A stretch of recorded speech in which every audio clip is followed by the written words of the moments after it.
नमस्कार.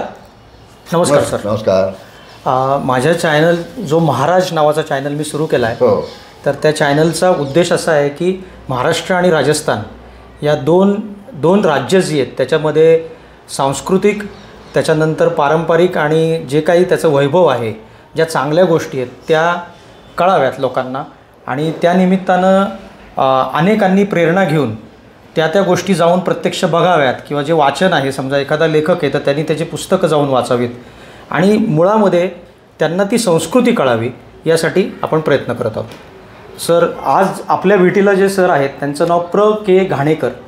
तर अनेक वर्ष सर अनेक प्रकारच्या गोष्टी करतायत. तर त्याच्यामध्ये गडकिल्ले आणि ऐतिहासिक वारसा पाहणं, त्याच्यानंतर वृक्ष आणि त्या संदर्भातली माहिती घेणं, असा एक छंदामधून चालू झालेला सरांचा प्रवास हा अनेक अंगांनी पुढं गेला. आणि नंतर सरांनी महाराष्ट्रभर 1500हून अधिक व्याख्यानं दिली.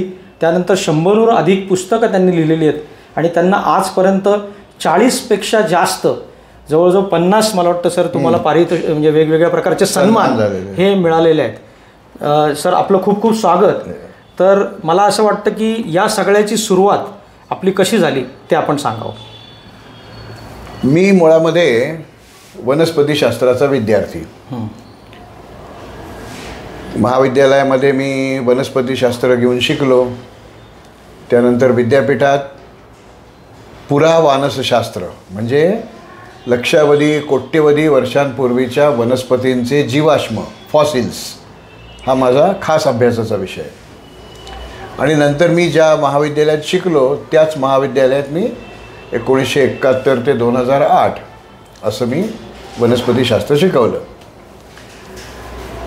ही झाली शैक्षणिक पार्श्वभूमी. पण मला माझे शिक्षक किंवा मी सुद्धा माझ्या विद्यार्थ्यांना असं नेहमी म्हणतो की वनस्पतींचा अभ्यास हा काही 4 भिंतीत होऊन बसून करायचा नसतो. तुम्ही बाहेर गेलं पाहिजे. त्या वनस्पतीचं इतर वनस्पतींशी काय संबंध आहे, त्या वनस्पतीचा तिथलं पाणी, तिथली जमीन, तिथला उजेड याच्याशी कसा संबंध आहे, हे ज्या वेळेला आपण प्रत्यक्ष जाऊन पाहतो त्यावेळेला आपल्याला त्या वनस्पतीबद्दल जास्त माहिती व्हायला लागते. आता कोणत्याही वनस्पतीचा अभ्यास कुठेही करता येतो, पण आपल्याला जाण्याच्या दृष्टीने काही ठिकाणं ही सोयीची, काही गैरसोयीची अशी ठरतात. त्यासाठी साधारणपणे किल्ले आणि लेणी या 2 ठिकाणी जास्त करून माझी जायची सुरुवात झाली. आता इथेच का, तर तिथे मी ज्या वेळेला 50-55 वर्षापूर्वी हिंडायला सुरुवात केली त्यावेळेला, म्हणजे मी कॉलेजचं शिक्षण संपवून शिकवायला लागलो त्यावेळेला 1971च्या 1971च्या आसपास, म्हणजे माझा जन्मही झाला नव्हता तेव्हा. त्यावेळेला माझ्या असं लक्षात आलं की अरे खूप मस्त आहे, आपण निसर्गात जाऊन जेव्हा पाहतो तेव्हा कितीतरी गोष्टी आपल्याला बघायला मिळतात. माझ्या आवडीच्या विषयातला एक विषय आहे संत रामदास. वा. त्यांनी या हिंडण्याबद्दल खूप छान म्हटलं आहे. ते म्हणतात, बहु हिंडता सुख होणार नाही, शिणावे परी नातुडे हित काही. म्हणजे तुम्ही हिंडाल, पण तुमच्या हिंडण्याचा काही उद्देश नसेल ना तर नुसतं दमणं होईल, बाकी काहीही होणार नाही, साध्य होणार नाही त्यातनं. पण हेच रामदास पुढे असं म्हणतात, सृष्टीमध्ये बहु लोक परिभ्रमणे कळे कौतुक, नाना प्रकारेचे जीव आकळो लागती. म्हणजे ज्या वेळेला तुम्ही, लोक म्हणजे माणसं नाही त्यांना अपेक्षित, वनस्पती आहेत, प्राणी आहेत, दगडधोंडे आहेत, मातीचे प्रकार आहेत, आकाशातले ग्रहतारे आहेत, काय नाही आहे, जे आपल्या भोवती आहे ते सगळं. सृष्टीमध्ये बहु लोक आहे, असं खूप आहे, वैविध्य खूप आहे त्याच्यामध्ये. ते तुम्ही ज्यावेळेला प्रत्यक्ष जाऊन पाहाल त्यावेळेला तुम्हाला ते कळेल. त्यामुळे तुमच्या हिंडण्याला काहीतरी जर उद्दिष्ट असेल तर तुमची हिंडण्याची जी काही गडबड आहे ती आनंद यात्रा होईल, असं नेहमी त्याने सांगितलं. आता आता साहजिकच तुम्ही बॉटनीचे शिक्षक होता आणि त्याच्यामधनं मग गड किल्ल्यांकडे कसं काय वळला? हां, तर मगाशी मी जे सांगितलं की या किल्ले आणि लेणी ही 2 ठिकाणं महाराष्ट्रात तरी अशी आहेत की ज्यावेळेला मी हिंडायला सुरुवात केली त्यावेळेला किल्ल्यांवरचं लेण्यांच्या तिथलं पाणी पिण्याच्या लायकीचं असायचं, कारण फारशी जातच नव्हती कोणी माणसं. त्यामुळे ते स्वच्छ असायचं, त्याचं प्रदूषण किंवा घाण ही तिथे होत नव्हती. तर अशा ठिकाणी गेलं की पाणी नक्की मिळतं. झाडं काय कुठेही गेलं तरी वाळवंटातही मिळतात, हिमालयातही मिळतात, समुद्रातही मिळतात. म्हणजे असं काही नाही झाडं कुठे मिळत नाहीत, सगळीकडे मिळतात. वेगवेगळ्या प्रकारची मिळत असतील, पण तिथे थोडासा एक आडोसा पण, म्हणजे आपल्याला जर डबा खायची वेळ आली तर तिथे आडोसा पण मिळतो. त्यामुळे या ठिकाणी जाणं जास्त झालं. तर मी ज्या वेळेला शिकत होतो किंवा मी शिकवत असताना माझे सहकारी तर एखाद्या किल्ल्यावर गेलं, इथे शिवाजी महाराजांचा संबंध आला होता का, या दरवाजाचं नाव काय आहे, तो बुरुज दिसतोय त्याला काही नाव आहे का, इथे देऊळ आहे ते कोणाचं आहे, याची उत्तरं ते वनस्पतीशास्त्रामध्येच फक्त रस असणाऱ्यांना माहिती नसायची. मग म्हटलं त्यांना माहीत नाही, आपल्यालाही माहीत नाही, मग आपणच का प्रयत्न करू नये. आणि मग मला पुण्यामधलं भारत इतिहास संशोधक मंडळ या नावाचं एक मंडळ आहे. इतिहास संशोधकांचं ती पंढरी पंढरी म्हणायला हरकत नाही. तर तिथे मला एक परिसस्पर्श झाला. प्राध्यापक डॉक्टर ग.ह. खरे, आम्ही त्यांना तात्या म्हणायचो, त्यांना तात्यासाहेब म्हटलेलं आवडायचं नाही. तात्या खरे हे माझे यातले गुरु. मग तू एखाद्या किल्ल्यावर जातोस तर तुला ही पुस्तकं वाचली पाहिजेत. तू किल्ल्यावर जातोस तिथे या गोष्टी आहेत या तू बघितल्या पाहिजेस. परत परत जाणं होतंच असं नाही. ही त्यांची शिकवण मला उपयोगी पडली. आणि शाळेमध्ये असताना सुद्धा मला एक शिक्षक होते, ते अजूनही आहेत, तरुण आहेत, ते काहीतरी 92-93 वय आहे, काही फार नाही आहे. तर त्यांचं नाव होतं यशम लेले, यशवंतराव लेले. हे ज्ञानप्रबोधिनी म्हणजे ते माझे गुरु आहेत. अरे वा. तर ते आता ज्ञानप्रबोधिनी संत्रिकेचे प्रमुख आहेत. तर त्यांनी पहिल्या तासाला सांगितलं की तुम्हाला ज्यावेळेला कची बाराखडी येईल ना तर तुम्हाला काही अडचण राहणार नाही. तर त्या अशी घडीची पाटी असायची, म्हणजे त्या पाटीला 4 फेसेस मिळायचे. त्यावेळेला पाटी वापरत होतो आम्ही. आत्तासारखं काय कॉम्प्युटर किंवा असं काही नव्हतं. पाटी वही पेन्सिल हेच ते असायचं सगळं. तर दुसऱ्या दिवशी मी आणि माझ्या अनेक मित्रांनी क का की की कु कु कम कहापर्यंत ती 12 खड्या जेवढ्या वेळा मावल्या तेवढ्या वेळा लिहिल्या, त्या पाकावर ठेवल्या. लेले सर आले, ते म्हणाले हे काय केलं आहे. तर म्हटलं काल नाही का म्हटले तुम्ही ते कची बाराखडी. ते म्हटलं ही नाही काही कची बाराखडी. का, कधी, कसं, कशाला, कशावरून हे प्रश्न तुम्हाला पडतील आणि त्याची उत्तरं तुम्ही शोधायला लागाल त्यावेळी तुम्हाला काही अवघड राहणार नाही. ती कची बाराखडी मी अजूनही गिरवतो आहे. तर आता थोडंसं विषयांतर होईल, पण लेले सरांची आठवण काढली तर मलाही राहत नाही. तर त्यांनी वेळेचं नियोजन या विषयावरती एक व्याख्यान दिलं होतं. तेव्हा मला वाटतं 7वी-8वीमध्ये असेल. आणि त्यांनी सांगितलं की जीवनाचं सर्वात मोठं उद्देश आधीच समोर ठेवा आणि मग वर्षभराचं नियोजन करा, मग आठवड्याचं करा आणि मग एका दिवसाचं करा. जे मी नंतर किती मोठा झालो आणि किती मॅनेजमेंटची पुस्तकं वाचली तर ह्याच्या पलीकडे ते गेलेलं नाहीये. ते सरांचं वैशिष्ट्य आहे. म्हणजे ते त्यांनी जीवनात त्यांना जे अनुभव आले त्यातनं मिळालेलं सार असतं. आणि उत्कृष्ट शिक्षक कोण, तो हे सार आपल्या विद्यार्थ्यांना देतो आणि त्यांच्यावर त्याचा प्रभाव पडतो, तो उत्कृष्ट शिक्षक. तर आपण आपला विषय तर त्यातनं मग किल्ल्यांची ओढ वाढायला लागली. किल्ले म्हटलं की इतिहास आला आणि इतिहास आला की महाराष्ट्रात तर नक्कीच छत्रपती शिवाजी महाराज हे नाव बाजूला करताच येत नाही. त्यांचा इतका प्रभाव आहे, नुसत्याच महाराष्ट्रावर नाही देशावर झालेला प्रभाव आहे. आणि त्याचा जर आपण अभ्यास केला तर आज आपण असे का आहोत, पूर्वी कसे होतो, कसं असायला पाहिजे, हे सगळं त्यांच्या त्या जीवनाकडे बघितलं की लक्षात येतं.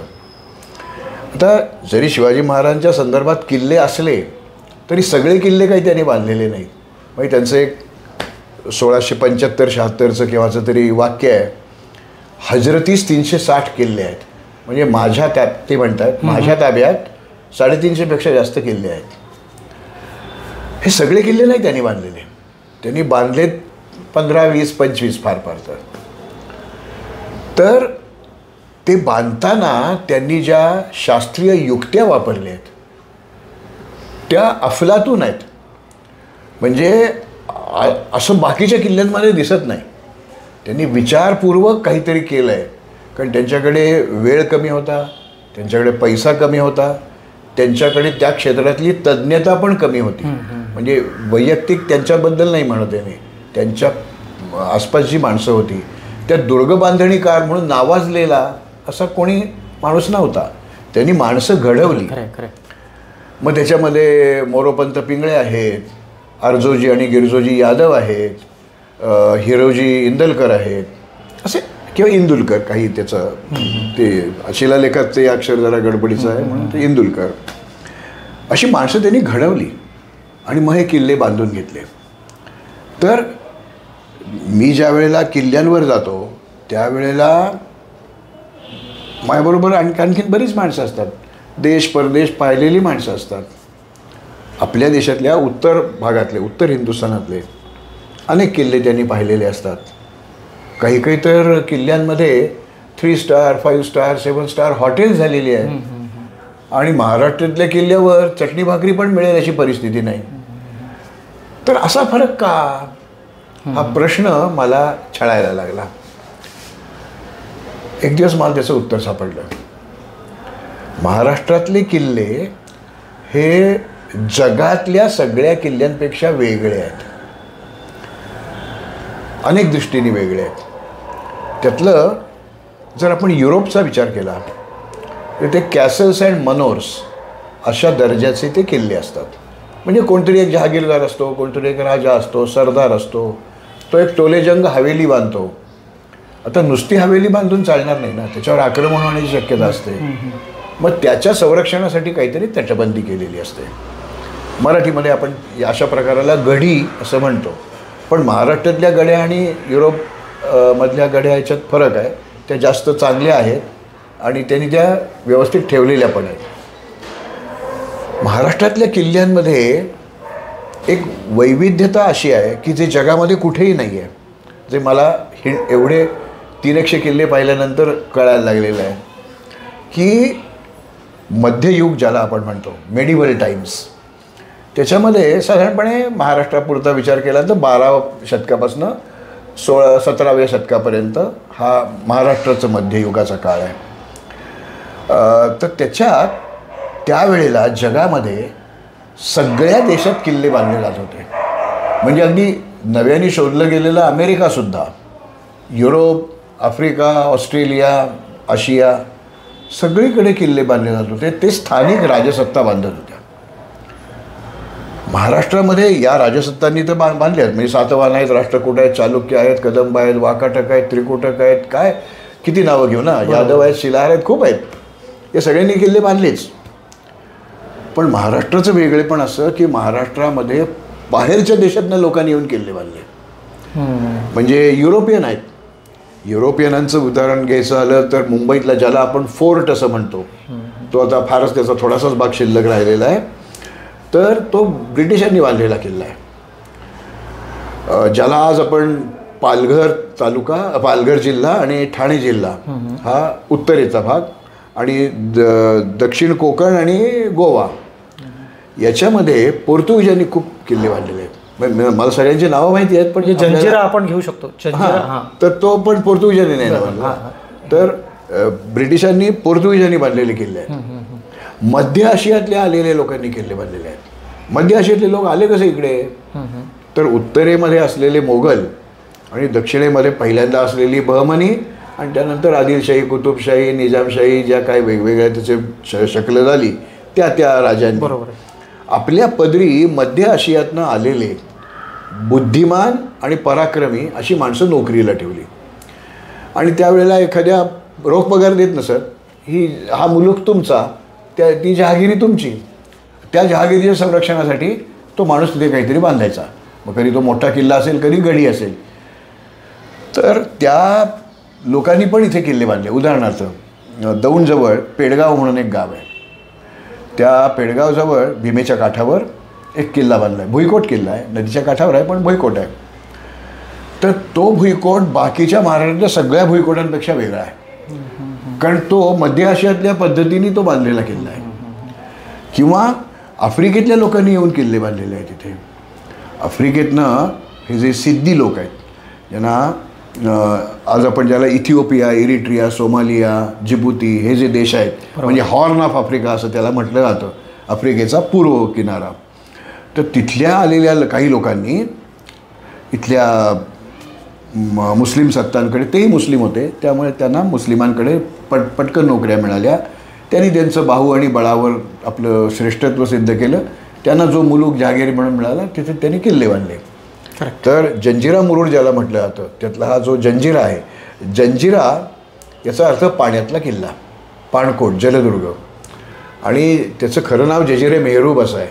हां, तर ते आपण मेहरूब विसरलो, जंजिराच म्हणतो त्याला आपण. आणि खांदेरी उंदेरी हे अलिबाग जवळचे किल्ले आहेत. त्यातला जो उंदेरी किल्ला आहे तो सिद्धीनी बांधलेला आहे. म्हणजे आशियातल्या म्हणजे मध्य आशियातल्या, आफ्रिकेतल्या, युरोपमधल्या लोकांनी इथे किल्ले बांधलेत असं जगात कुठेही झालेलं नाही आहे. त्यामुळे संपूर्ण महाराष्ट्र हाच एक किल्ल्यांचं संग्रहालय आहे, जिवंत संग्रहालय आहे. की त्या प्रत्येक किल्ल्याचा इतिहास हा वेगवेगळा आहे.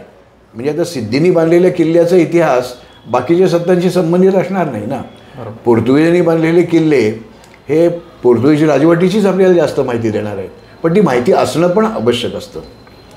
आता ज्यावेळेला मी किल्ले हिंडायला लागलो तेव्हा मला असं लक्षात आलं की अरे इथे जवळपास लेणी पण आहेत, दगडात खोदून काढलेली, म्हणजे कड्यामध्ये, मोठ्या कड्यामध्ये खोदून काढलेली लेणी आहेत. माझं लक्ष तिकडे गेल्यावर पुण्यामध्ये टिळक महाराष्ट्र विद्यापीठ नावाचं एक विद्यापीठ आहे. त्याआधी मला असा एक प्रश्न विचारायचा आहे की आता किल्ला बघायला मी जाणार आहे किंवा किल्ला बघतोय मी, त्यावेळी मी कुठल्या गोष्टींकडे बघितलं पाहिजे किंवा कसा बघितला पाहिजे एखादा किल्ला? कसं आहे, किल्ल्यावर नुसतं जाऊन येणं हा भाग वेगळा आणि किल्ला पाहणं किंवा किल्ला समजावून घेणं हा भाग वेगळा. आता किल्ला समजावून घेताना मी केवळ ऐतिहासिक दृष्टिकोनातूनच तो पाहायचा का, हाही एक खूप महत्त्वाचा प्रसंग आहे. म्हणजे उदाहरणार्थ तुम्हाला सांगतो, आता मी बॉटनीचा, मी रायगडवर 100पेक्षा जास्त वेळा जाऊन आलो. उन्हात, पावसात, थंडीत, पहाटेत, काय वाटेल त्या याच्यात सगळ्याच्यात मी गेलो आहे. मी रायगड कधी कानाकोपऱ्यासकट पाहिला, अनेक लोकांबरोबर पाहिला. त्यावेळेला माझ्या एक लक्षात आलं की त्या भवानी टोक नावाचं जे, म्हणजे मुख्य किल्ल्यापासून जवळजवळ 1.5-2 किलोमीटर अंतरावर लांब टोक आहे, फारसे लोक जात नाहीत तिथे. म्हणजे 1,00,000 लोक जर रायगडावर गेले त्यातले जेमतेम 5-50च त्या भवानी टोकापर्यंत जातात, कारण त्या भागात ऐतिहासिक अवशेष फारसे नाही आहेत, त्यामुळे लोक जात नाहीत. मला सगळा किल्ला पाहायचाच होता. म्हणजे नुसत्या रायगडावर माझी 6 पुस्तकं आहेत. बरोबर आहे सर. हां, त्यामुळे मला वेगवेगळ्या दृष्टिकोनातून तो रायगड समजावून घ्यायचा होता. तिथे असं उंच एक 2-1 मीटर उंचीपर्यंत वाढणारं गवत दिसलं आणि अंगठ्यापेक्षा जाड असं त्याचं पेर असायचं, ते ज्याला आपण कडवा म्हणतो ते तसं असायचं. मला कळत नव्हतं काय आहे, कुठल्या प्रकारचं गवत आहे. आता गवतांची नावं शोधणं खूप अवघड असतं वनस्पतीशास्त्रामध्ये. मी त्याचे 1-2-4 तुकडे तोडले आणि घरी आलो. ते कॉलेजमध्ये जाऊन ते पुस्तकांच्या मदतीने त्याचा अभ्यास केला. तर माझ्या असं लक्षात आलं ते अँड्रोपोगॉन म्हणजे बोरू आहे. म्हणजे पूर्वी पेनं, बॉलपेनं, पेन्सिली नव्हतं, ते शाईमध्ये बुडवायचं बोरूचं ते हे आणि लिहायचं. सगळी त्यावेळेस तीच पद्धत सगळीकडे होती. जर रायगडासारख्या राजधानीला 2-5 वर्षाचा वेढा पडला तर लेखण्या संपल्या, तर रोजची नोंद तर ठेवलीच पाहिजे. आता दुर्दैवाने रायगडावरचा सगळा दप्तरखाना नाहीसा झाला, तो भाग सोडून देऊ आपण, पण ते रोज लिहिलं जात होतं. जसं मोगलांच्याकडे लिहिलं जात होतं तसं इथेही लिहिलं जायचं. तर अकबर नवीस नावाचा माणूस असायचा त्यासाठी वेगळा नेमलेला. तर त्याला लेखण्या कमी नाही पडता कामा म्हणून महाराजांनी ज्या भागात फारसे लोक जात नाहीत तिथे त्या बोरूची लागवड करून घेतली. आणि म्हणजे हा राजा किती गोष्टींचा विचार करतोय हे आपल्याला यातनं लक्षात येतं. म्हणजे एखादा माणूस मोठा आहे मोठा आहे मोठा आहे म्हणजे काय, कशावरनं? तर ती व्यक्ती इतक्या दूरवरचा विचार करते. खरं तर महाराजांच्या राजधानीला वेढा पडण्याची शक्यताच नव्हती, पण तरी लेखण्या नाही कमी पडता कामा हे त्यांनी दाखवून दिलं आहे ना. बरोबर. त्यांनी लावलेली झाडं नाही आहेत आज, त्या झाडांना आलेल्या बिया, त्याच्यापासून उगवलेली झाडं, त्या झाडांपासून खालनं आलेले फुटवे, अशी त्यांची काय 5, 50, 100, 200 पिढी तिथे आहे आज, पण ती बोलूचीच आहेत. आता आपण त्या तुमच्या ह्याच्या प्रवासाकडे शिलालेख आणि ते हां सांगतो ना. आता याच्याशिवाय अजून मला एक मुद्दा आवडेल सांगायला. महाराजांनी बांधलेले बहुसंख्य किल्ले आणि महाराजांनी न बांधलेले किल्ले असे एक थोडी तुलना केली तर भरपूर जलसाठा, म्हणजे पाणी साठवून ठेवायची तिथे पद्धत. कारण मगाशी म्हटलं तसं त्याला जर प्रदीर्घ काळ वेढा पडला शत्रूचा तर पाणी संपलं की काही करता येत नाही. म्हणजे धान्यावाचून माणूस 4-8 दिवस काढील, पण पाण्यावाचून 2 दिवस पण नाही काढता येणार त्याला. तर विविध प्रकारच्या पाणी साठवण्याच्या आणि वॉटर हार्वेस्टिंग सिस्टीम म्हणजे पाणी मिळवायच्या गोष्टी या महाराजांनी किल्ल्यावर केलेल्या दिसतात आपल्याला. सिंहगडसारखा किल्ला, तिथे तलाव आहेत, विहिरी आहेत, हौदासारखी टाकी आहेत, खांब सोडलेली म्हणजे ते अशी अंडरग्राऊंड ज्याला आपण म्हणू भूमिगत टाकी, अशा वेगवेगळ्या सुरुंगाची एक सुरुंगाचं पाणी म्हणून आहे, असं भुयारासारखं आहे, त्याच्या टोकाला ते पाणी शुद्ध पाणी मिळतं. तर ज्याला जलशोधक जो माणूस असेल त्याला एक एवढ्या अभ्यासाला केवढं दालन खुलं झालं ना की महाराजांच्या किल्ल्यांवर पाणी कसं पुरवलं जात होतं. आता या किल्ल्यांवर गेलं की किल्ल्यांवर काही गाईड्स मिळतात असं नाही. तिथे खूप लोक जातात, तिथे काही गाईड असतात, त्यांची माहिती अधिकृत किती, खरी किती, खोटी किती, त्यात रंजकता किती, हा भाग सोडून देऊ आपण. पण किल्ले पण आपल्याशी बोलत असतात. त्या किल्ल्यांवर शिलालेख असतात आणि शिलालेख म्हणजे दगडावर कोरून केलेली अक्षरं. त्यात काहीतरी त्यांना सांगायचं असतं. त्यात काही वेळेला ते सपाट दगड त्यात खिळ्यांनी किंवा छिन्नी हातोड्यांनी कोरून काढलेली अक्षरं, म्हणजे अक्षर खोल गेलेलं आहे. आणि दुसरे जे खूप कमी अशा तऱ्हेचे शिलालेख मिळतात ते उठावाची अक्षरं, म्हणजे अक्षर ठेवायचं, बाकीचा दगडाचा भाग काढून टाकायचा. ते घडवायला जरा अवघड असतात. तर असेही मिळतात. हे संस्कृतमध्ये आहेत, मोडीमध्ये आहेत, गुजरातीत आहेत, पर्शियनमध्ये आहेत, अरबी भाषेमध्ये आहेत. अनेक लिपी आणि अनेक भाषा याच्यामध्ये हे शिलालेख लिहिलेले आहेत. आणि सगळ्या शिलालेखांचा वाचता येईल कदाचित, तुम्हाला ती लिपी येत असेल, भाषा येत असेल तर, पण त्याचा अर्थ समजेलच असं नाही. म्हणजे उदाहरणार्थ रायगडाकडे मी परत जातो एकदा. तिथे एक मोठा शिलालेख आहे शिवमंदिराच्या त्या नगारखान्याच्या तिथे. 8 ओळींचा आहे, 2 संस्कृत श्लोकांचा आहे. त्याच्यामध्ये त्यांनी हा शिलालेख कोणी, कधी, कशाला रचला किंवा ते श्लोक रचले, शार्दूल विक्रीडेचा ते श्लोक आहेत, कशाकरता केलं आहे हे सांगितलं आहे त्यांनी त्या. आणि हा अस्सल पुरावा आहे, शिवकालीन अस्सल पुरावा ज्याला आपण म्हणतो आहे तो. त्याची गंमत काय आहे, त्यात ते तो कोरक्या आहे तो म्हणतो श्री गणपतये नमः प्रासादो जगदीश्वरस्य जगतामानंदोज्ञयः श्रीमच्छत्रपते शिवस्य नृपते. शिवाजी महाराज ज्यावेळी ते छत्रपती झाले तेव्हा सिंहासने तिष्ठत, ते सिंहासनावर बसले. म्हणजे आधी ते बसत असतील, पण आता धार्मिकदृष्ट्या त्यांना ते अधिष्ठान मिळालं, ते छत्रपती झाले, सार्वभौम राजे झाले. हे सगळं केव्हा झालं हे ते सांगतो तो कोरक्या जो आहे तो त्यांनी लिहून ठेवलं आहे ते सगळं. त्यात त्यांनी म्हटलं आहे शाके षटनव बाणभूमी गणना आनंद संवत्सरे. शाके म्हणजे उत्तरेमध्ये संवत वापरतात, नर्मदेच्या दक्षिणेकडे शक शालिवाहन ही कालगणना वापरतात. तर शक 96, शाके षटनव, षट 6, 9 9. बाण भूमी गणना म्हणजे बाण आणि भूमी ही अक्षरं ही किंवा हे शब्द एका आकड्यासाठी वापरलेले असतात. एक संकेत कोश म्हणून असतो. त्यात बाण म्हटलं की त्याला काय आकडा अपेक्षित असेल हे त्यांनी असतं, ते लिहिलेलं आहे, सगळं एकत्रित केलेलं आहे. तर यात त्यांनी असं म्हटलं आहे आता 8 9 6 9 म्हणजे काहीच नाही ना. 69 हे साल काही शिवाजी महाराजांच्या आयुष्यातलं महत्त्वाचं नाही आहे. आणि बाणभूमी, बाण म्हणजे 5 आणि भूमी म्हणजे 1, तर हे 6, 9, 5, 1 काही कळत नाही. ही तर गंमत आहे त्या शिलालेखाची. त्याला कूट असं म्हणतात. अंकानाम वामतो गती, आकडे उलटे वाचायचे.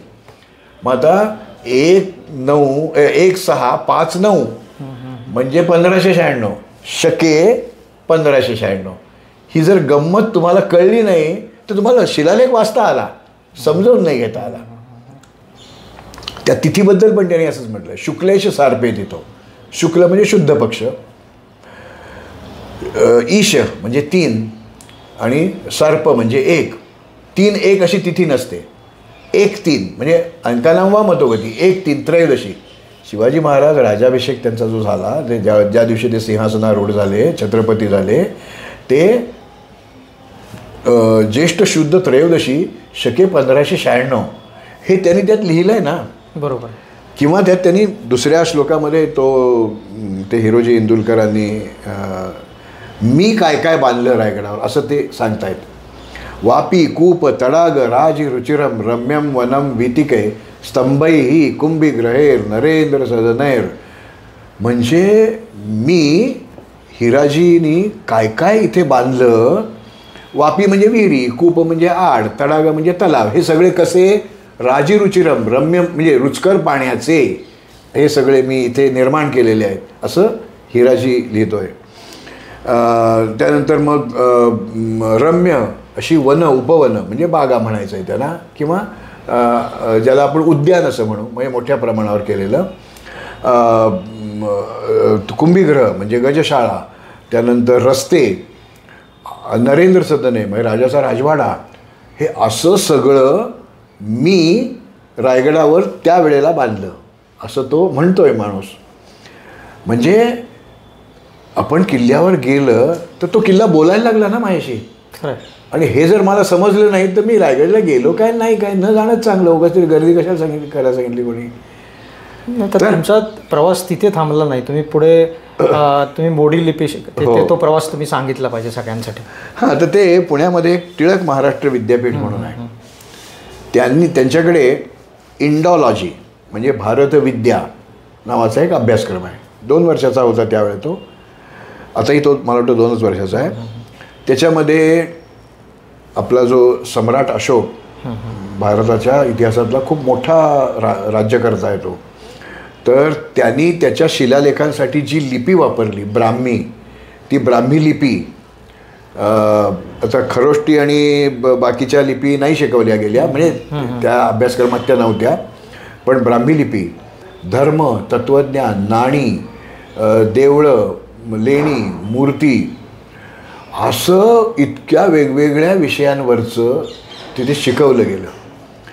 आता तो काय मला ती परीक्षा पास झालो म्हणून इथे 2 इन्क्रिमेंट्स मिळणार नव्हते. हे मी माझ्या आवडीसाठी शिकत होतो, किंवा माझी भटकंती समृद्ध व्हावी म्हणून मी हे सगळं शिकलो. आणि मग मला त्याच्यात पण गोडी निर्माण झाली.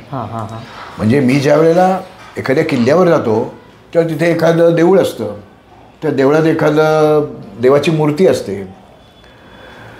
काही वेळेला काय होतं, ती मूर्ती कोणाची हे नाही लक्षात येत, मग त्याच्यावर विचार करावा लागतो आणि मग ते आपल्याला कळतं. जसं शिलालेखाचं आहे तसं या मूर्तींचं आहे.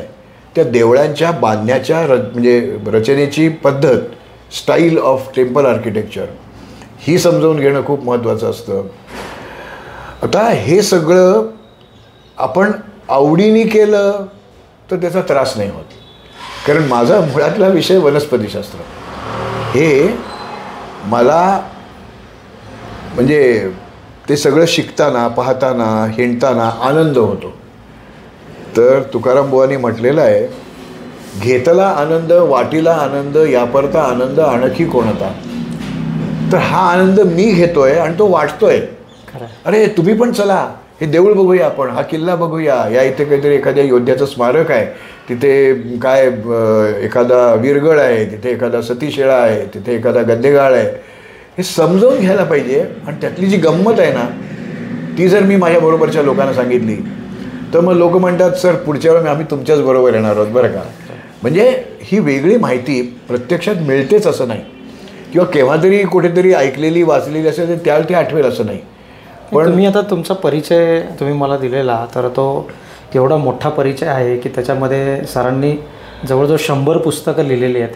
तर सरांनी फोटोग्राफीसुद्धा शिकलेले आहेत. तर त्याच्या मागची काय स्टोरी आहे? म्हणजे आज हे जे दृकश्राव्य माध्यम आलेलं आहे हे काही माझ्या हिंडण्याच्या काळात उमेदीच्या काळात नव्हतं. म्हणजे आता मला 77 पुरी होतील, त्यामुळे माझ्या हिंडण्याच्या काळात ब्लॅक अँड व्हाईट फोटोग्राफी देखील अवघड होती. प्रचंड महाग असायचं ते. आणि त्या 8चे रोल किंवा 12चे रोल मिळायचे. प्रत्येक मला फोटो, अरे हा फोटो काढलाच पाहिजे का, मग ठीक आहे काढूया. देवळाचा फोटो आहे ना, दाराचा फोटो आहे ना, शिलालेखाचा फोटो आहे ना, काढूया आपण. की एखाद्या झाड फुललं आहे त्याचा फोटो काढूया. आता ते रंगीत फोटोग्राफी आणखीन महाग होती, त्यामुळे असं रंगीत काही रंगीबेरंगी काही फारसं मी काढत नव्हतो त्यावेळेला. तर मला जर माझे फोटो चांगले यायला हवे असतील तर मला प्रकाशचित्रण फोटोग्राफी शिकली पाहिजे. म्हणून मी महाराष्ट्र सरकारचा तो बोर्ड ऑफ टेक्निकल एज्युकेशन म्हणून आहे, जसं SSC बोर्ड आहे तसं टेक्निकल बोर्ड असतं, तो त्यांचा अभ्यासक्रम मी पुरा केला. त्यात माझ्यापेक्षा बाकीच्यांना काही आवड किंवा गती कमी असावी, पण मी पहिला आलो. काय बोलता सर? आणि नंतर 2-3 वर्ष त्या परीक्षेचा मी परीक्षक पण होतो आणि शिकवायला पण जात होतो. पण आता हे डिजिटल फोटोग्राफीमुळे ते सगळं संपलं. म्हणजे आता कोणी फोटो काढून ते धुवून त्याचे प्रिंट काढून नाही करत, हे सगळं डिजिटल होतं, मेकॅनाइज झालं, रंगीत झालं. तर ते मी शिकलो. त्याचा फायदा मला दुसरा असा झाला, त्यावेळेला मी ज्याला मराठीत सांगितलं तर कळणारच नाही कोणाला, शांबरिक खरवली का. अरे मला हा शब्द नवीन आहे. Slide show. हा. परत एकदा सर सगळ्यांसाठी तो शब्द सांगा. शांबरिक खरवलिका. मग हा तुम्ही तयार केलेला आलेला आहे मराठीतला. म्हणजे तुम्ही मोल्सवरचा कोश बघितला ना, त्यात तुम्हाला हा शब्द मिळणार आहे. Slide show. त्याला सांगायला हरकत नाही सर. माझी आठवण सांगतो. मी 7वी मध्ये होतो. हनुमान नगरमध्ये आपण तो एक कार्यक्रम होता. मी तिथं अभ्यासाला जात असे, तर तिथं तो कार्यक्रम गर्दी काय म्हणून मी गेलो आणि तुमचं जे काही ते तुम्ही सांगितलं ते माझ्या आजही लक्षात आहे. तर अनेकांसाठी तुम्ही प्रेरणा आहात. आणि आत्ता जे काही गडकिल्ले बघायला लोक जातात ते सरांचं पुस्तक वाचून तिथे जातात आणि त्यांचा वेळही बराच वाचलाय. तर आता आपण सर लेखक कसे झाले किंवा लेखन त्यांचा लेखन प्रवास कसा आहे, ते लिहितात कसं, ह्याच्याकडे वळूयात. तर तुमचा लेखन प्रवास नेमका कसा झाला? हां, तर मी मगाचा मुद्दा थोडासा राहिला आहे म्हणून तो पुरा, म्हणजे ते प्रकाश लेखनच आहे. हां, तर फोटॉनच्या मदतीने केलेलं ग्राफिंग म्हणजे रायटिंग. तर मी त्यावेळेला पारदर्शिका म्हणजे स्लाइड्स काढायला लागलो आणि प्रोजेक्टरवर त्या स्लाइड्स घालून ते चित्र दाखवायचं. म्हणजे मी ज्या वेळेला एखादा किल्ला, राजगड म्हटलं तर राजगडचा बाले किल्ला मी नुसते हातवारे केले तर काही कळणार नाही, पण जेव्हा मी चित्र दाखवतो तेव्हा लोकांच्या डोळ्यापुढे तो बाले किल्ला येतो. तो चढायची वाट कशी अवघड आहे हे मी त्याचा फोटो घेतलेला असला की ते माणसं कशी बशी वर चढत चालली आहेत हे मी त्यात दाखवलेलं असतं. अशा जवळजवळ 4-5 हजार स्लाइड्स माझ्याकडे आहेत. पण आता ते माध्यम संपलं. म्हणजे आता प्रोजेक्टर पण नाही आणि लोकांना चलत चित्रण जे पाहिजे सवय झाली आहे, त्यामुळे ते गेलं. तर तो भाग प्रकाश लेखनाचा होता म्हणून मी सांगितला. तर मी हिमालयात जाऊन आलो. हिमालयाचं बोलायचं राहिलं आपलं. ते हिमालयात तुम्ही बरेचदा 15 वेळा हिमालयात गेलो. तर तो प्रवास पण कसा चालू झाला? म्हणजे हिमालयात जायची तुम्हाला काही प्रेरणा कशी मिळाली? इथलं हे निसर्ग पर्यटन, ट्रेकिंग, किल्ले किंवा गिर्यारोहण म्हणजे रॉक क्लाइम्बिंग किंवा जे काय असतं ते, तर हे सगळं आपल्याला जर नीट यायला हवं असेल तर त्याचं पद्धतशीर शिक्षण घेतलं पाहिजे. म्हणजे गुरुमुखी विद्या हे खरं असतं. मग मी माझ्या कॉलेजच्या नोकरीमध्ये सोयीच्या दृष्टीने मनाली, हिमाचल प्रदेशमधलं, तिथे त्यावेळेचं त्याचं नाव होतं वेस्टर्न हिमालयन माउंटेनरिंग इन्स्टिट्यूट. आता त्याचं नाव Atal Bihari institute of mountaineering असं त्याचं नाव झालेलं आहे. तर मी WHMIमध्ये बेसिक कोर्स केला गिर्यारोहणाचा. आणि ती सुद्धा थोडी गंमतच झाली. फेब्रुवारी महिन्यामध्ये होळी पौर्णिमाच होती, काल परवा झाली होळी पौर्णिमा. तर मी ते सुमारगड नावाचा एक किल्ला आहे कोकणामध्ये आहे, तर त्याची मूळ वाट ब्रिटिशांनी फोडून टाकली आहे. त्यामुळे आता त्या कड्यावरूनच येंगून वर जावं लागतं. तर ते चढत असताना एक अपघात झाला मला आणि मी 30 फुटावरनं खाली पडलो. माझे 2 मणके मोडले. ही फेब्रुवारीमधली गोष्ट. पण तरुण होतो त्यावेळेला. ही 74 सालची गोष्ट आहे.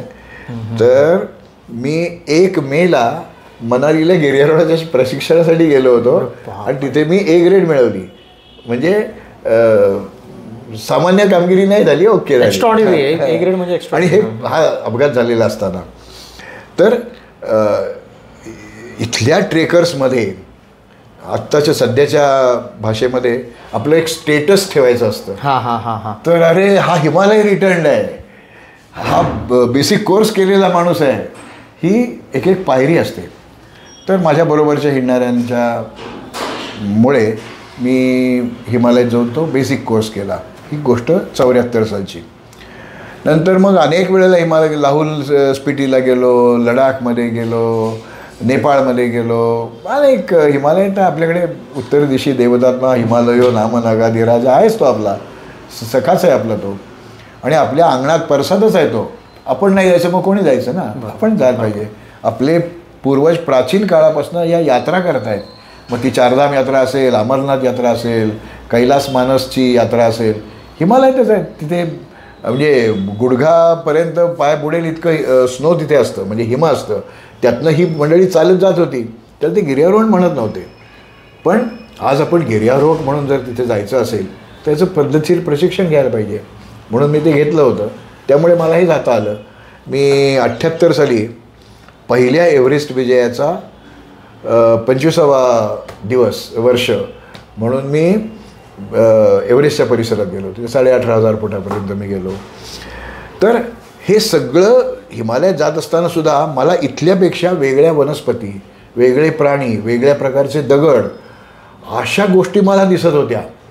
तुमच्यातला एक अभ्यासक जो आहे तो सतत जागा होता प्रत्येक प्रवास. अजूनही आहे असं मला वाटतं. आणि मला असं वाटतं की हे सगळ्यांना कळावं म्हणून तुम्ही लेखन प्रवासात आला का? म्हणजे तो एक कसं आहे की सरांचं जे लेखन आहे ते अभ्यासपूर्ण आहे. म्हणजे कसं होतं की लेखनामध्ये सुद्धा अनेक प्रकार आहेत. ते इन्फॉर्मेटिव्ह रायटिंग ज्याला म्हणतात की ते वाचल्यानंतर त्याचा प्रत्यक्ष उपयोग लोकांना झालेला आहे. म्हणजे ते त्या प्रत्यक्ष ठिकाणी जाऊन सरांचं जे लेखन आहे त्या पद्धतीने प्रवास करतात. म्हणूनच मी त्या विषयाकडे मगाशी वळलो होतो की तुमचा जो प्रवास आहे तो कसा चालू. तर मला एखादी गोष्ट माहिती करून घेण्यासाठी खूप परिश्रम करावे लागत होते. का आजच्यासारखं गुगल नव्हतं, काय चॅट GPT किंवा काय ते नवीन जे काही येत आहे ते काही नव्हतं ना आमच्या काळात. फोनसुद्धा नव्हते आमच्याकडे. तर त्यामुळे हे एक तर वाचून बघायचं आणि मग हिंडून जाऊन पाहून मग आपण त्याच्यावर. तर माझ्याबरोबर जी माणसं असतील त्यांना मी ते सांगू शकत होतो. पण जी माझ्याबरोबर त्यावेळेला नाही येऊ शकली किंवा त्यांच्या माझा परिचय पण नव्हता, त्यांना हे मी केव्हा सांगणार. म्हणून मग मी वर्तमानपत्रातनं लेख लिहायला सुरुवात केली. ते काय 2-3 हजार लेख आत्तापर्यंत झालेले आहेत. त्यानंतर मग ते लेख वाचून लोक माझ्याकडे शंका व्यक्त करायला लागले की अहो तुम्ही असं म्हणताय पण हे असं आहे का. मग त्यातनं माझ्या विचाराला चालना मिळायची. आणि मग एकदा तो फुल प्रूफ असा तो लेख झाला, विषय झाला की त्याचा समावेश एखाद्या पुस्तकात करायचा. आणि मग असं एक एक माझं पहिलं पुस्तक जे आहे ते चला जरा भटकायला असंच नावाचं पुस्तक आहे. हां. आणि माझं जे 75वं पुस्तक होतं ते माझ्या प्रकाशकांच्या आग्रहामुळे मी लिहिलं. थोडंसं आत्मचरित्रासारखं ते पुस्तक आहे. त्याचं नावही जमलं तसं. म्हणजे मी ठरवून काही केलं नव्हतं, जमत गेलं तसं ते मी करत गेलो. पण हे लोकांपुढे यायला पाहिजे. आणि माझ्या सुदैवाने मला एक ट्रेकिंगमधलेच खूप गोडी असणारे ट्रेकिंगची रवींद्रजी घाटपांडे नावाचे, त्यांचं स्नेहल प्रकाशन नावाचं एक पुस्तकाचं प्रकाशन होतं. तर त्यांनी 1, 2, 3 करत आता 60-70 पुस्तकं त्यांनीच काढलेली आहेत. तर एखादं पुस्तक लिहायचं आहे म्हटल्यानंतर मी त्या प्रकाशकांची थोडी चर्चा करतो की मला राजगडवर पुस्तक लिहायचं आहे असं धरू आपण, काहीतरी धरायचं आहे राजगडवर. तर मी किती पानाचं पुस्तक लिहिणं तुम्हाला अपेक्षित आहे. शेवटी खपवणार आहेत ते. नाही, हे 200 पानाचं पुस्तक त्याप्रमाणे लिहिते. नाही, 70-80 पानाचंच. म्हणजे त्या विषयाचा आवाका मला पहिल्यांदा कळतो, किती पानात बसवायचं आहे आणि मग त्याच्या इतिहासाला किती वेळ द्यायचा, तिथे पाहण्याच्या जी स्थळं आहेत त्यांना किती वेळ द्यायचा, तिथे काळजी कोणची घ्यायला पाहिजे, याच्याबद्दल मी एखादं पान त्यात लिहीन आणि मग ते पुस्तक तयार होईल. पण मला जर मुक्त हस्त दिलेला असेल तर मी या गोष्टी आणखीन तपशिलात सांगत जाईन. म्हणजे आता रायगड या विषयावर त्यांनी माझी 6 पुस्तकं प्रकाशित केली आहेत आणि प्रत्येक पुस्तक वेगवेगळ्या अँगलनी लिहिलेलं पुस्तक आहे. तर असा एक उमदा आणि माझ्यावर विश्वास ठेवणारा प्रकाशक मला मिळाला, हे माझं पूर्वकर्मच असलं पाहिजे ना. आणि माझी पुस्तकं छापल्यानंतर ती अंगावर पडत नाही आहेत, खपतायत याचा अर्थ ती लोकांना हवी आहेत. मी ज्या पद्धतीने ते लिहितो आहे तशा पद्धतीने आत्तापर्यंत पुस्तकं कोणी लिहिली नव्हती. आता खूप पुस्तकं आली आहेत, वेगवेगळ्या विषयावर उपविषयांवर आलेली आहेत. पण ज्या वेळेला याची गरज होती त्यावेळेला मी ते तसं लिहित गेलो. म्हणजे एक तर गंमत झाली, एक पर्यटन नावाचं एक मासिक 1974 सुरू झालं. त्यावेळेला ते जे प्रकाशक होते ते मला म्हणाले की आमच्या मासिकामध्ये तुम्ही महाराष्ट्रातल्या किल्ल्यांबद्दल लिहाल का, मालिका ज्याला आपण म्हणतो, सदर म्हणून ते वापरायचं आहे. म्हटलं लिहीन, पण म्हटलं एक अट, तुम्ही मला नाही सांगायचं कोणत्या किल्ल्यावर लिहायचं, मला पाहिजे त्या किल्ल्यावर मी लिहीन आणि मी लिहिलेल्यात चूक असणार नाही याची माझ्याकडनं खात्री.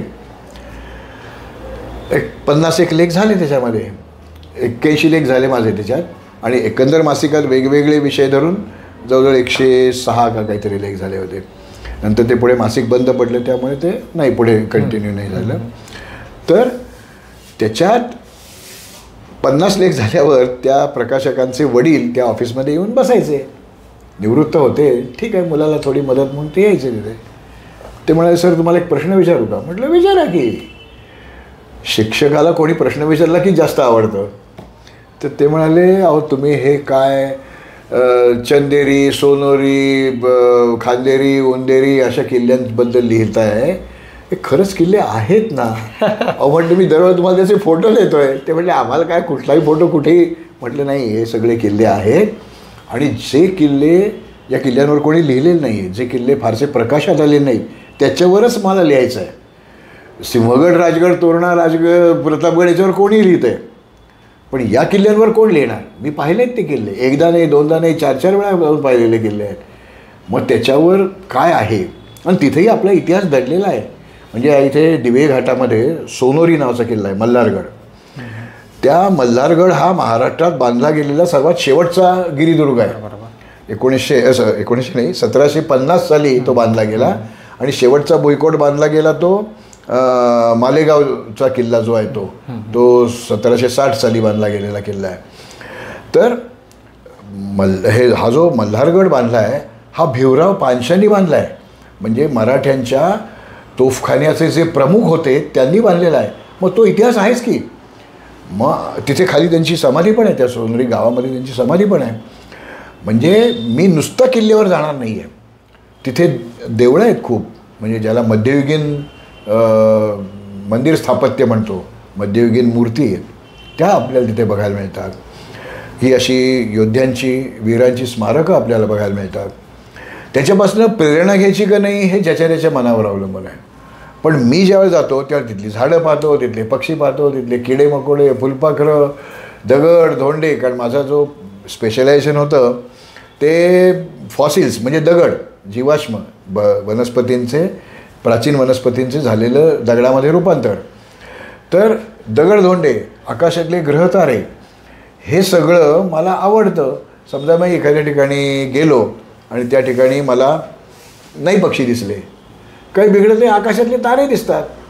समजा पावसाच्या तोंडावर मी गेलो आहे, मग कोणत्या तऱ्हेचे ढग मला दिसतात.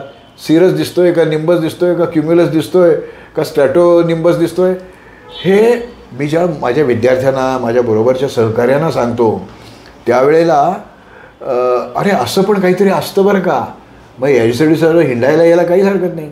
किंवा ज्या वेळेला एखादा धूमकेतू येतो, तो शहरामध्ये असलेल्या प्रकाशीय प्रदूषणामुळे आपल्याला आकाशातल्या चांदण्या दिसत नाहीत, पण एखाद्या अनगड किल्ल्यावर जाऊन लांब कुठेतरी रानात बंबाळ्या रानात पडलेल्या किल्ल्यावर जर मी जाऊन रात्री तिथे थांबलो तर मला ते धूमकेतू दिसतात, मला उल्का वर्षाव दिसतो, मला काही वेळेला आकाशातल्या ज्या इतर गमती जमती आहेत, ज्याला आम्ही पिधान असं म्हणतो, ऑकल्टेशन असं त्याला म्हणतात, तर ते दिसतं. किंवा आकाशातल्या काही चांदण्या बघून किती वाजलेत हे सांगता येतं 10 मिनिटाच्या फरकापर्यंत, इतकं ते सांगत असतं आपल्याला. आपली पाठी कोरी पाहिजे, आपण ते समजावून घेतलं पाहिजे, आपण ते आपल्या आनंदासाठी बघितलं पाहिजे आणि मग मिळाला आनंद तो दुसऱ्याला वाटायलाच पाहिजे.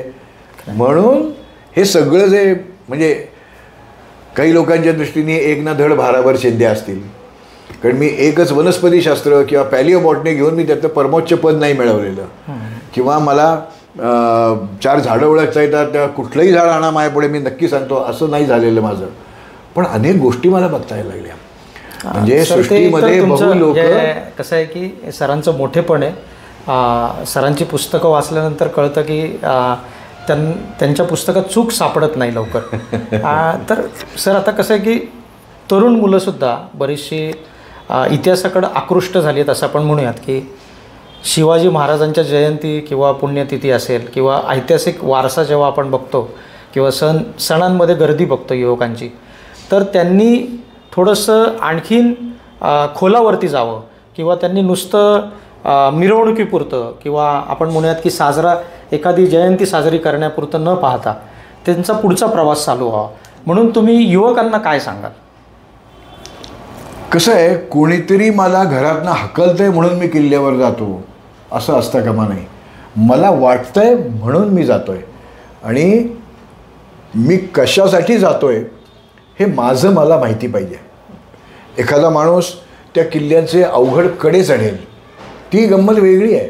म्हणजे मी तो माउंटेनरिंगचा कोर्स केल्यावर पुणे विद्यापीठाचं जे माउंटेनरिंग डिपार्टमेंट होतं, hiking and mountaineering society of Pune विद्यापीठ त्यावेळेचं होतं ते, तर पुरंदरवर सिंहगडावर मी आमच्या विद्यार्थ्यांना रॉक क्लाइम्बिंग शिकवलं आहे, रॅपलिंग शिकवलं आहे, रिव्हर क्रॉसिंग शिकवलं आहे. तर किल्ल्यांवरच हे सगळं बघायला मिळतं ना. बरोबर बरोबर. कडे बिडे नाही तर पुण्यात कुठे दिसणार आहेत कडे, तर ते अवघड कडे चढणं, त्याच्यासाठी जी काही काळजी घ्यायला पाहिजे, त्यासाठी जी गिर्यारोहणाची साधनं आहेत ती कशी वापरायची, हे सगळं हेही किल्ल्यांशी संबंधितच आहे, पण तो खूप वेगळा त्याचा पैलू आहे. तर या आयामी असं माझी भटकंती झाल्यामुळे मला त्यात गंमत वाटते.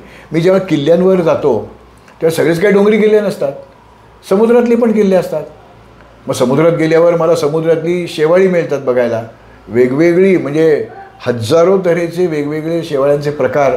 आमच्याकडे फायकॉलॉजी नावाचा जो विषय आहे तो मी वर्गात शिकवायचो, मरीन अलगी, तर त्यावेळेला मला ती मी पाहिलेली असायची ना, त्यामुळे मला ते सांगता यायचं की असंच असतं ते. किंवा तिथे मिळणारे शंख शिंपले, माझ्याकडे एवढे पेटीभर शंख शिंपले आहेत आणि त्या प्रत्येक शंख शिंपलेची गंमत मला माहिती आहे, त्याच्याबद्दल मी अभ्यास केला आहे.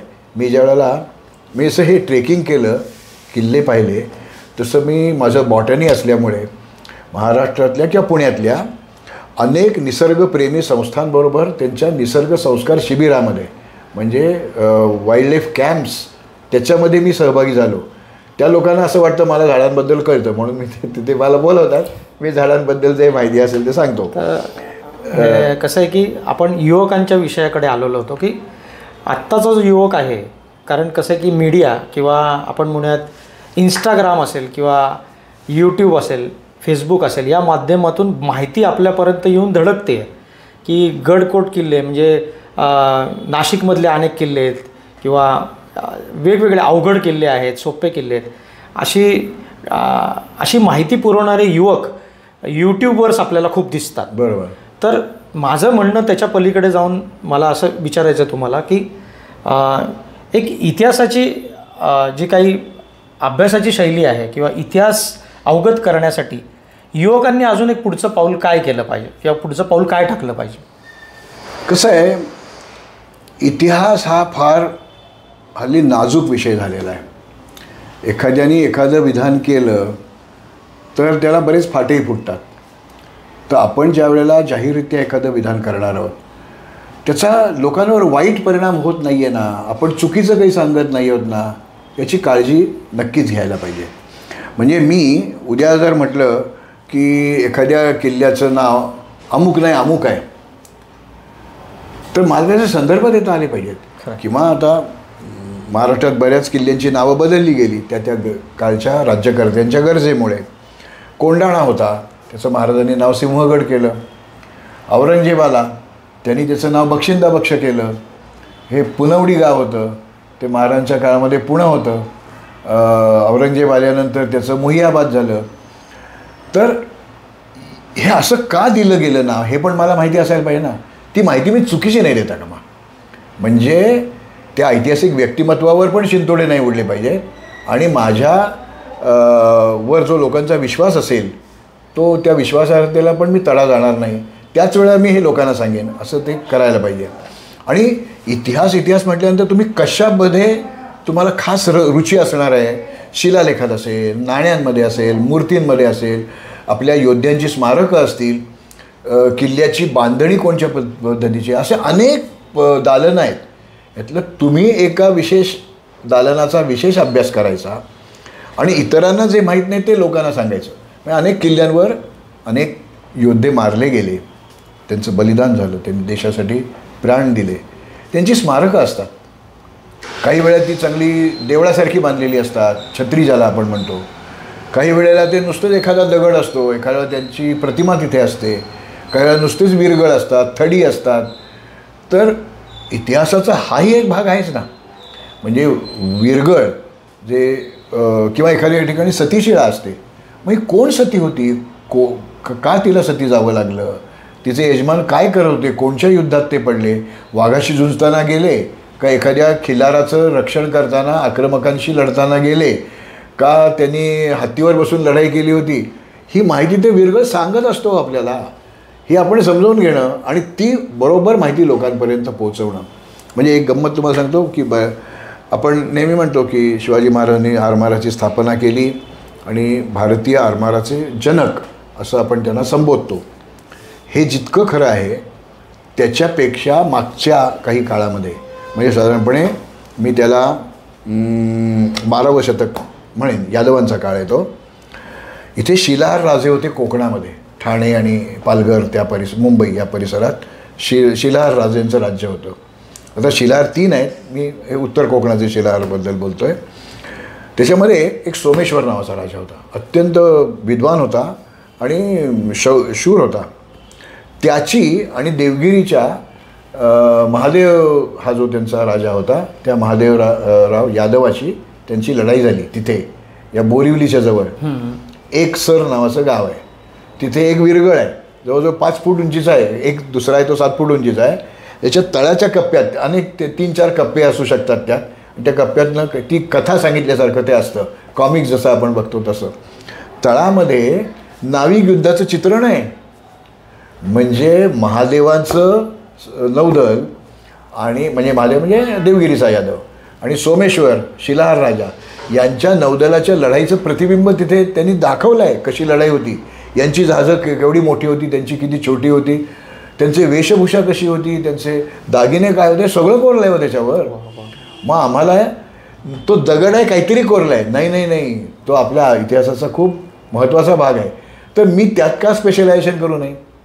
त्याच्यात महाराष्ट्रातले असंख्य हजारो शिलालेख आहेत, हजारो विरगळ आहेत, अनेक स्मारकं आहेत. तर मी त्यात स्पेशलायझेशन करीन. एखादा माणूस सह्याद्रीत वरनं खालनं वर येण्यासाठी घाटवाटा आहेत, आज ज्या वापरात नाहीत, पायी जाण्याचे असतात. काही ठिकाणी जनावरं म्हणजे घोडे बैल त्याच्यावर सामान लादून ते नेता येतं आणि काही आता मोटरेबल घाट झालेले आहेत. पण काहीशे एवढ्या घाटवाटा आहेत ज्या प्राचीन काळापासून, म्हणजे नाणेघाट तर 2000 वर्षापूर्वीपासून वापरात आहे. आजही कोकणातले लोक जुन्नरच्या बाजाराला त्या घाटाने घोडे खेचरं आणि बैलांवर सामान लादून येत असतात. मी जेव्हा नाणेघाटात जाईन त्यावेळेला मला तिथे तो एक नागनिकेचा शिलालेख आहे. नागनिका ही भारताच्या इतिहासातली पहिली सम्राज्ञी आहे जिने राज्य केलं. नवरा मेल्यानंतर तिने राज्य केलं, मूल लहान होतं, तर तिचा शिलालेख आहे. तर मला त्या शिलालेखात पण थोडं गम्य असलं पाहिजे.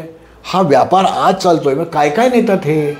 मी नोंद करायला काय हरकत आहे की खालनं ते मीठ घेऊन येत आहेत किंवा खालनं मासे घेऊन येत आहेत, म्हणजे ज्याला सुकट म्हणतो आपण, ते घेऊन येत आहेत वर. तर त्यावेळेला कसा व्यापार चालला असेल मला नाही बघता येणार, पण आज काय चाललं हे तर मला बघता येईल. कोणते प्राणी वापरतात, किती किलो त्याच्यावर सामान लादलं जातं, हे याही गोष्टी महत्त्वाच्याच आहेत ना. तर तुम्ही किल्ले बघायला लागा, एक कुठला तरी विषय तुम्हाला खूप आकर्षित करून घेईल, त्यात तुम्ही सुपर स्पेशलायझेशन करा आणि मग ते ज्ञान सगळ्यांना वाटा. मग ते लिखाणातनं वाटता येईल, ज्याला आपण वेगवेगळे चलचित्रण ज्याला आपण म्हणतो त्यातनं ते करता येईल, काही करता येईल. तर तरुणांनी हे करणं खूप गरजेचं आहे.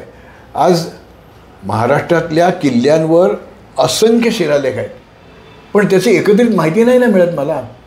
काही शिलालेख फारसी आहेत, काही संस्कृत आहेत, मला दोन्ही येत नाही, काही ब्राह्मीण आहेत, तेही मला म्हणजे मला येतं पण सांगण्याचं. हां, तर ते शिकणं.